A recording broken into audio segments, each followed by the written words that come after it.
Back to my channel. তো guys এটা হচ্ছে পুরো বলা পৈনানের মধ্যে পড়ে। আর আমি এখন পৈনান সরাসরি আমাদের পৈনান স্টপেজে আমি দাঁড়িয়ে আছি এবং এখানে দাঁড়িয়ে আপনাদের লাইভ দেখানোর কাছে পরপর দেখুন কীভাবে ইলেকশন গাড়ি আসছে।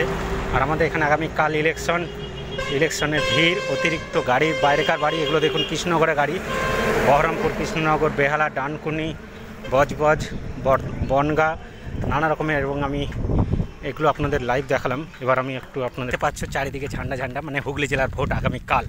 আর আমি এখন চলে যাচ্ছি হুগলি জেলার ভিতরে একটা মিটিংয়ের জন্য, আমাদের কোম্পানির মিটিংয়ের জন্য। আর চারিদিকে এত পরিমাণে ভোটের জয়জয়কার, পিছনে দেখলে গাড়ি কীরকমভাবে। আর হুগলি জেলার যে পুরো প্রপার হুগলি জেলার গাঁয়ের মধ্যে, গ্রামের মধ্যে তো আমি পৌঁছে যাচ্ছি। আর চারিদিকে দেখুন কি নাতে আর কি বলবো তোমাদের, ভোট মানেই হুগলি জেলার একটা বড় অধিকার মনে করে সবাই, হুগলি জেলার লোকেরা এবং হুগলি জেলার ভাই বোনেরা।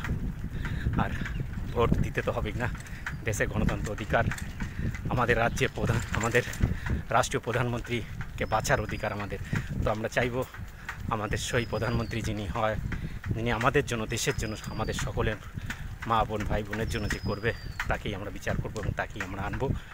এবং সঙ্গে আপনারাও আছেন, অবশ্যই আমার ফ্রেন্ডসরা তারাও বুঝতে পারছেন যে কাকে আনলে ভালো হয়, অবশ্যই তাকে আনবেন।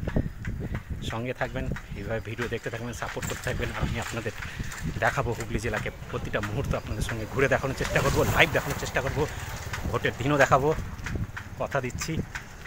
তো চলো আবার নতুন ভিডিও নিয়ে আসবো, খুব তাড়াতাড়ি আসবো নতুন ভিডিও নিয়ে। আমি এখন বাইকে ব্লগ করছি তোমাদের দেখানোর জন্য, বাইকে বসে ব্লগ করে, এবং বাইক ধীর 10 স্পিডে যাচ্ছে, বুঝতেই পারছো। কারণ গ্রামের মধ্যে প্রপার হুগলি জেলার মানে কতটা ক্রিটিক্যাল জায়গা অবশ্যই আপনারা জানেন, হুগলি জেলার মধ্যে ব্লগ বানানো কতটা কি, আর তার চারি সাইডে কী পরিস্থিতি, এটা বলার কিছুই নয়।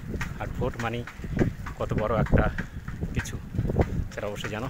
আর বললাম না, তো যাকে ভালো লাগে অবশ্যই জিতিয়েও সঙ্গে থেকো।